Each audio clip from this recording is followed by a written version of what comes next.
Hello and welcome to the Reversing Diabetes with DelaneMD podcast. This is episode number 187. Today we're going to talk about authenticity. My computer is a little glitchy right now. I'm trying to talk very slowly. I probably need to stop moving my hands.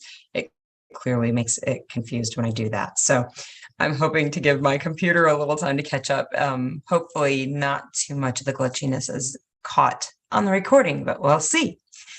So we are going to talk about authenticity today. This is one of my favorite topics. I love talking about this. I have other podcasts where I explain this, but I really think that it's one of the most powerful tools and concepts to understand and to utilize for creating whatever it is we want to create in our life. For those of you who are new to the podcast, I'm your host. I'm Dr. Delane Vaughn. I'm a board-certified family practice doctor and a certified life and weight coach. I take those two skill sets to help women reverse their type 2 diabetes and live a naturally healthy life. So if that's what you're interested in, you are in the right place. Before we get started, I always like to mention that if you are on medications for your type 2 diabetes, that you will want to be careful when you are making these adjustments. If you are taking meds for your diabetes, if you've been given prescription medications for your diabetes, you are going to want to be very careful when making these dietary changes or making these lifestyle modifications while you're on medications. Recognize the meds you have been given to you because of the way you used to eat. If you change the way you eat, the meds that you are taking will also need to change. You can get very sick with those if you are not making those adjustments. So you need to have a good line of communication with your medical provider opened in order for you to contact them and let them know what your blood sugars are so that you can make adjustments or get some guidance on how to make those adjustments to the medications. So please be aware of that. If you are taking medications and you start making these dietary and lifestyle modifications, you can get quite sick, even deadly sick, if you make those changes without making changes to your medications. So get your doc, get the doctor's nurse on the phone, let them know what you're doing. Ask them how they want you to relay your information to them, and then start that process and start doing that so you can stay safe while making these changes. I also want to remind everybody, if you're enjoying this podcast, if you're finding this podcast helpful, if the information that you are getting from this podcast is helping you see changes in your life and your health and your blood sugar numbers, please like the podcast and rate the podcast. Those two things will allow others to get this information, to get my podcast put in front of them more easily. So please rate the podcast, like the podcast, give it, however many stars, hopefully a 4 or 5 star review if you're finding this helpful. Give it those reviews so that others can get a hold of this information and get the same help you're getting. And then lastly, follow me on Instagram and Facebook, DelaneMD. Thanks, Mom, for giving me a weird name. It's the only one out there, like DelaneMD. It's easy enough to find. That's me. Find me on Instagram. Find me on Facebook.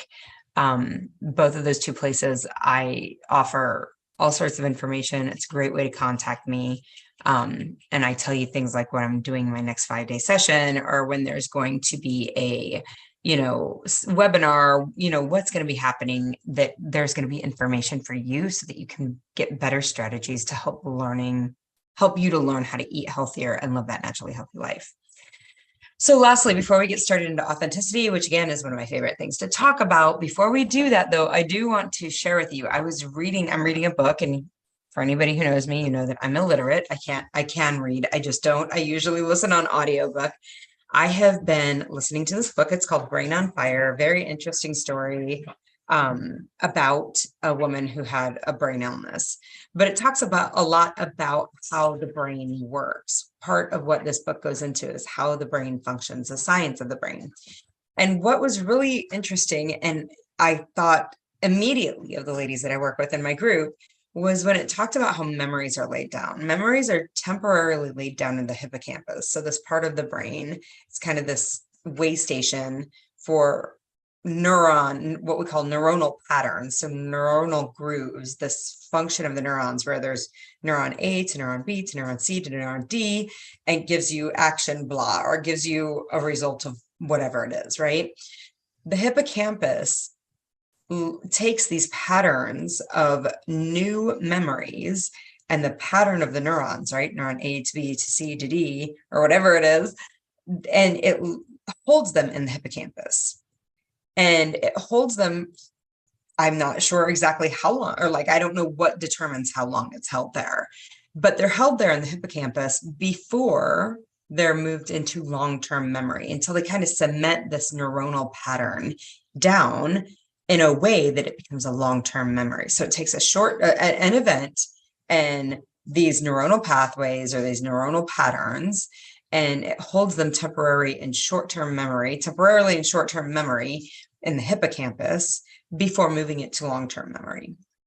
So I found this interesting because frequently when I work with women, a lot of times when I hear them say, the thoughts that I hear from them a lot of times is it's totally tied up with memory, right? There's all this memory component.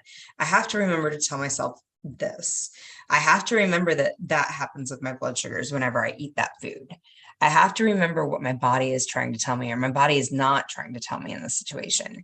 There are all sorts of things that women say to me, and they use this phrase of like, remember, this memory component, that they have to remember X, Y, and Z. So if you think about, I've always told people it just takes time to develop these new thoughts. You have to practice them over and over. I liken it to building a muscle. If you try to build a muscle bicep, or the bicep muscle, you're not going to build a great bicep off of one bicep curl. That's not how it's going to work. You have to do multiple bicep curls before you're going to form a bicep muscle, right? You have to think the thought multiple times before it becomes this like go-to thought that's just popping into your brain, before it becomes really a functional thought. Giving yourself the space, and I really do, I'm like, oh, I'm sure it has to do with this short-term experience getting transposed into a long-term experience, these neuronal patterns being utilized in the short-term setting and then getting cemented kind of into this long-term event or long-term neuronal pattern. So if you think about so that's 2 years. So apparently it takes 2 years to, not every memory, but it can take up to 2 years to move from that short-term memory into the long-term memory, to move from that hippocampus where it's holding it as a short-term memory into a more stable part of the brain where it's a long-term memory. So what they did is there was a human who had their hippocampus knocked out, is essentially what it is. Through a series of events, they ended up losing their hippocampus, surgically losing their hippocampus. And what they realized is that person, that human, there were no memories, like up to 2 years, things that had happened 2 years prior to that surgical event. They had lost memories up to that point. And that's kind of where they came up with this idea that these short-term memories can live in this temporary setting for up to 2 years before they're transferred into a long-term setting. And this whole idea that, oh gosh, if memories need that long to lay down, of course our thoughts and changing our feelings and our behaviors may take that long also. Are we willing to give ourselves the time that it needs? Like, what if it's just the time that we require to make these changes long-term? And we're so impatient with ourselves to see this change, and it's unnecessary impatience because it's just the time that it takes. And can we give ourselves the gift of that time? So I loved hearing this. I loved hearing it explained that way.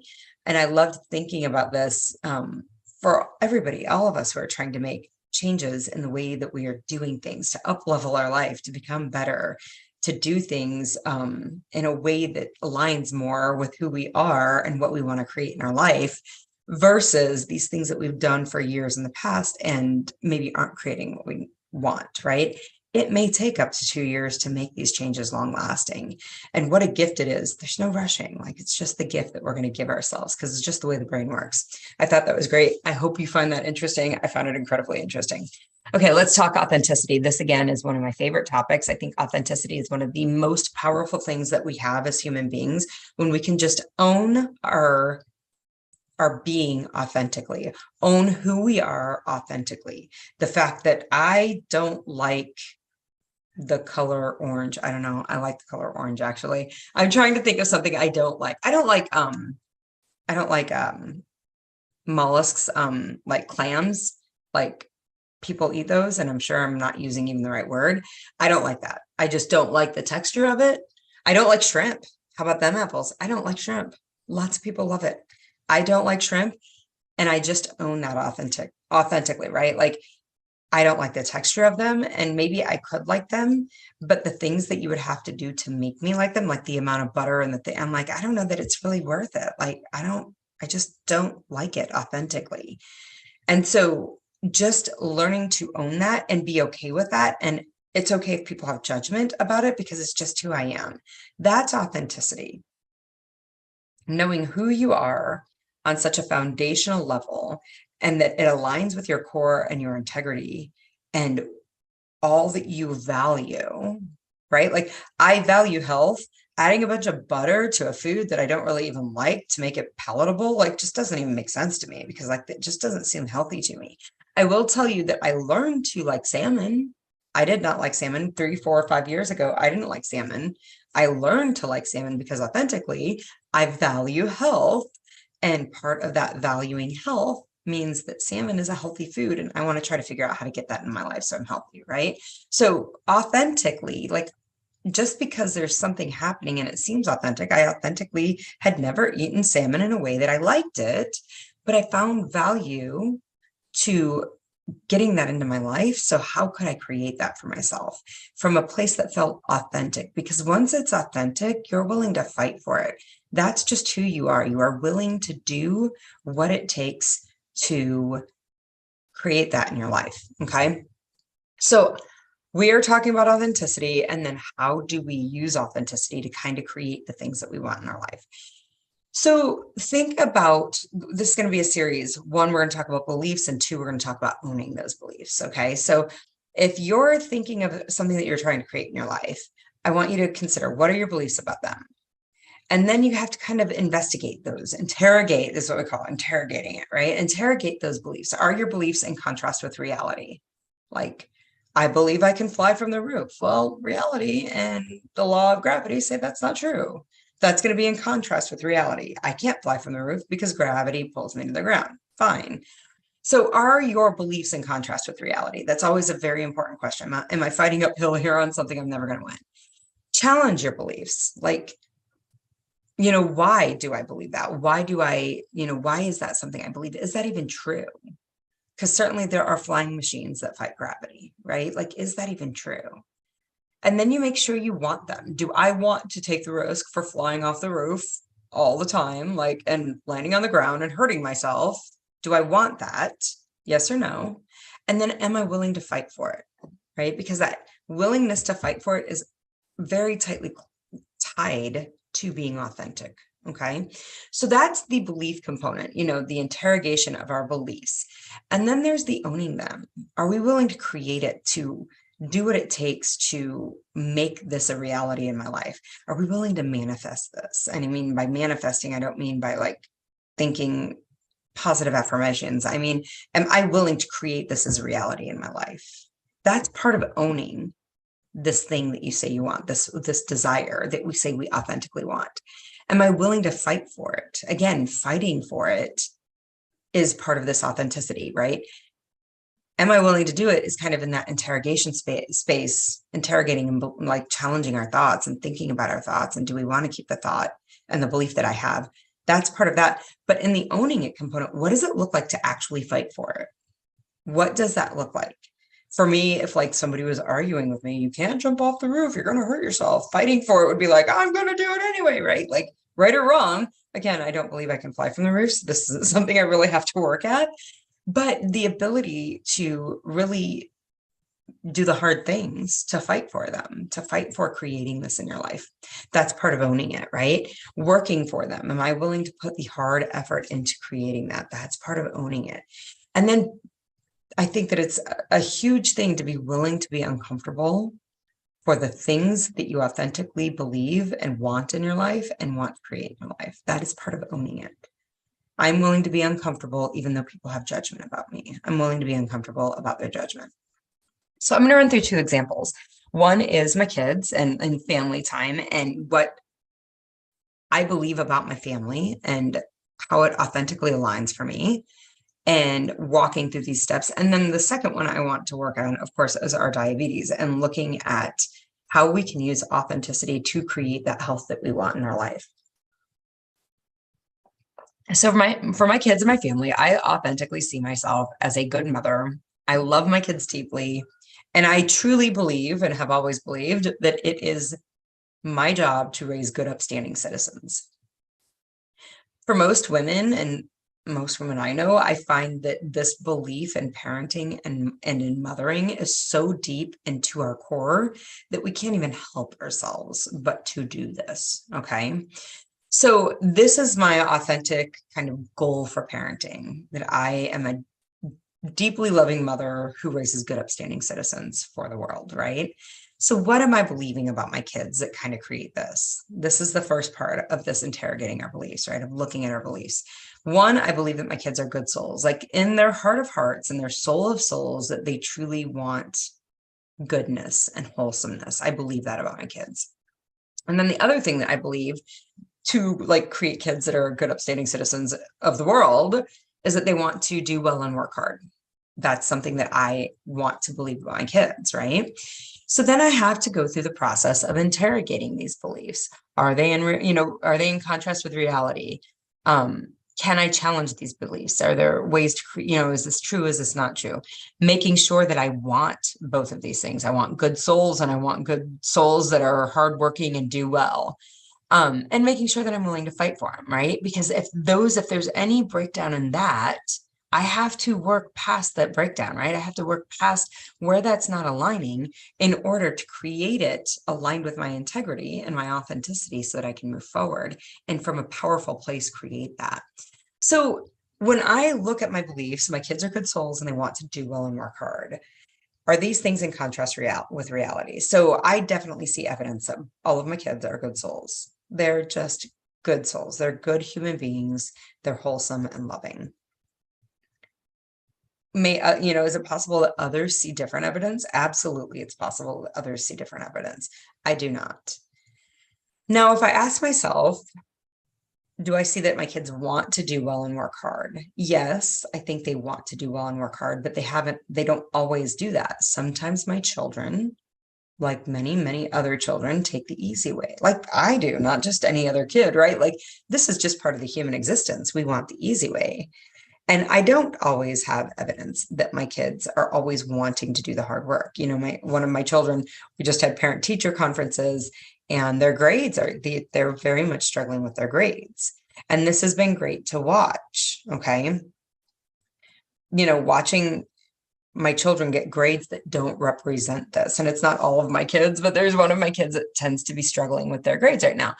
This does not represent this hardworking part, this doing well and hardworking in all areas of their life. So it's not entirely true. So when I look at does this align with reality? It's like, oh no, they're definitely, it's not always aligned with reality.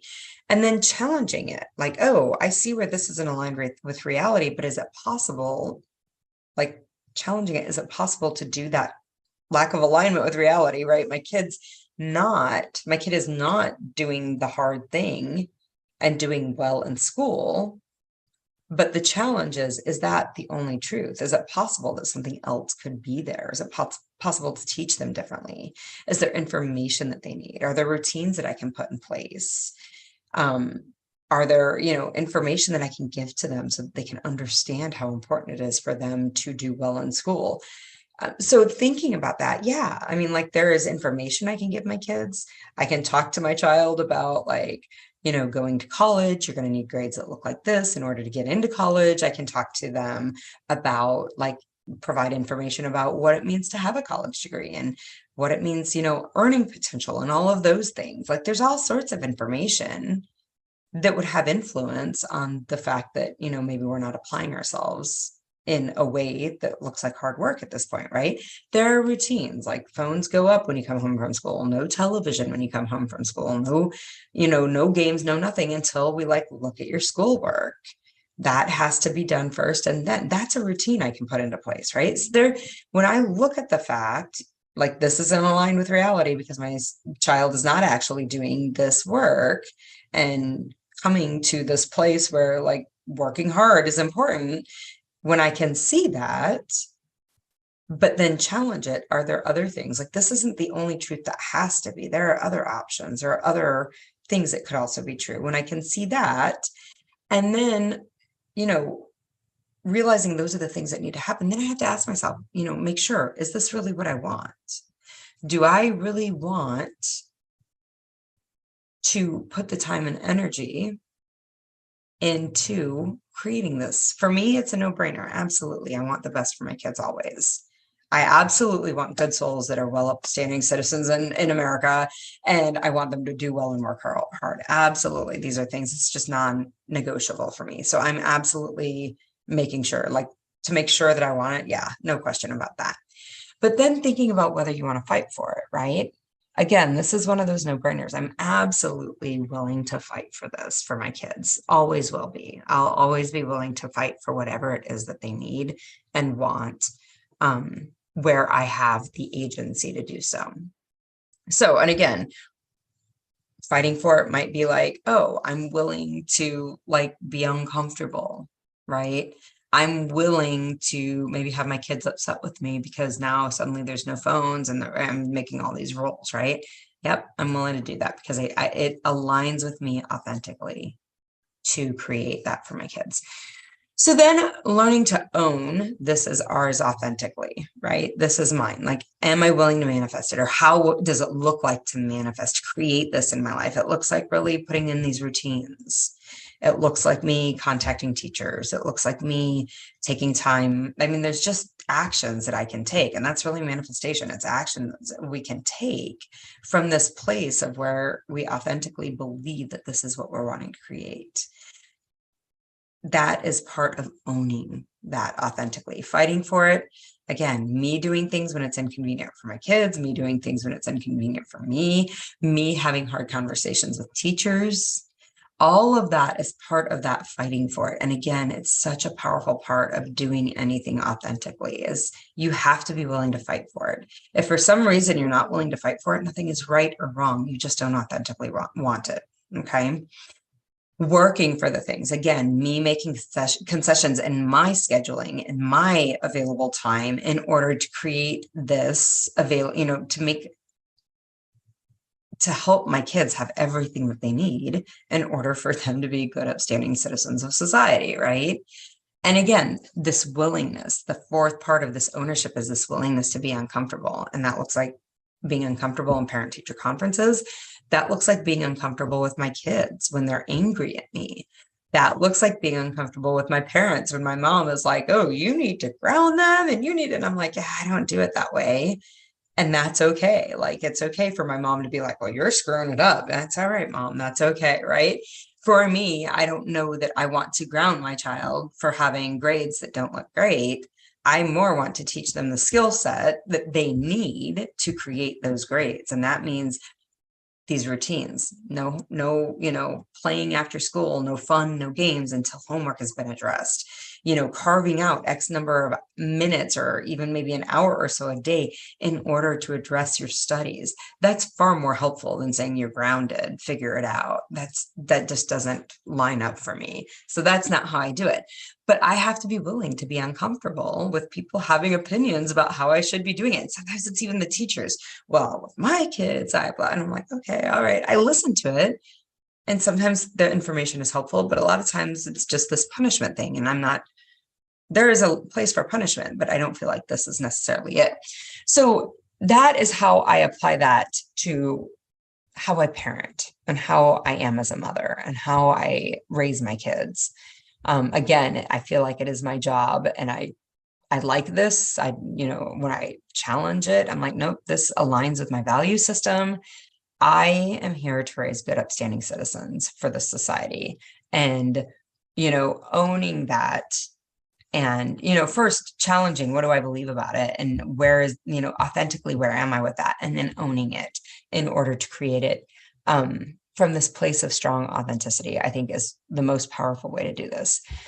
So if we apply this to our diabetes, and I think that this is really like the, I don't know, if you're listening to this podcast, this is kind of the crux thing that we're trying to figure out. What are the tools? What are different tools that I can use to apply to my type 2 diabetes in order to create the difference, the result that I want in my life, that I authentically want in my life? And authentically, you probably don't want to be diabetic, right? That's why you're listening to this podcast. Authentically, you want your diabetes to be gone. You want to stop eating the foods that you know creates diabetes in your life. Okay. What are your beliefs about this?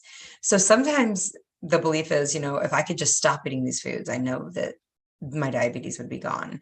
Or there's a belief that it's quote unquote possible to not be diabetic. Or there's a belief that I can learn how to control my diabetes.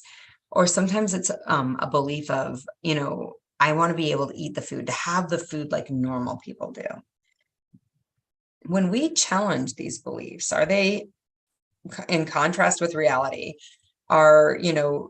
Is this something I want to hold? Does it align with my values? Is that challenge there? Do I really want them? And am I willing to fight for them? I think this is really helpful to evaluate when we're talking about your type 2 diabetes. So if your belief, is there a belief that is in contrast with reality? The belief that it's possible that, like, if you could just stop eating this food, the diabetes would go away, that aligns with reality. The belief that it's possible to not be diabetic aligns with reality because there's plenty of humans out there that aren't diabetic, right? The belief that you can learn to control your diabetes. I mean, yeah, you can learn to control your diabetes. You can also just learn to not be diabetic, right? Like that all aligns with reality. I do question when a client comes to me and they're like, I just want to eat that food like normal people do. That, for me and my brain and what I know, and again, there's this like information gathering component. The information that I have is there is no way that normal, quote unquote, people eat this food. This food is not normal, quote unquote, to a human being, period, end of sentence. And we like to say, yeah, but those people over there, they eat it and they aren't sick. Statistically, the medical literature does not support that. The medical literature supports that 9 out of 10 Americans have metabolic disease in some way or another that typically is rooted in insulin resistance. So this idea that how normal people do it, I just want to, that for me, that doesn't align with reality. That is in contrast with reality in my brain. Okay. So whatever your beliefs are about you as a diabetic, it's possible to reverse. I just need to learn how to stop eating this food.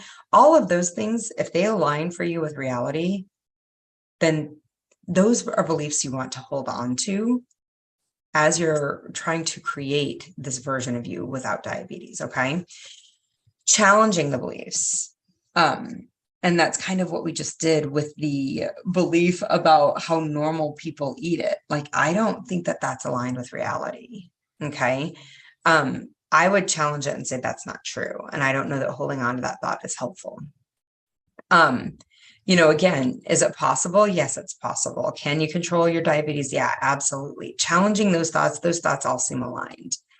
But then the question of making sure that you want them. If it's not, it's totally the case that it's possible and you can learn to do it differently. But then when we talk about this, like, I want to learn how to eat it like normal people do. The truth of that, when we actually look at whether that aligns with reality, is there is no normal way to eat this food. This food is not normal to a human being, quote unquote, normal to a human being. And if that's the case, is it time that you actually have to break up with that food? And do you want that? Making sure that you want it. Do you want that? Yes or no?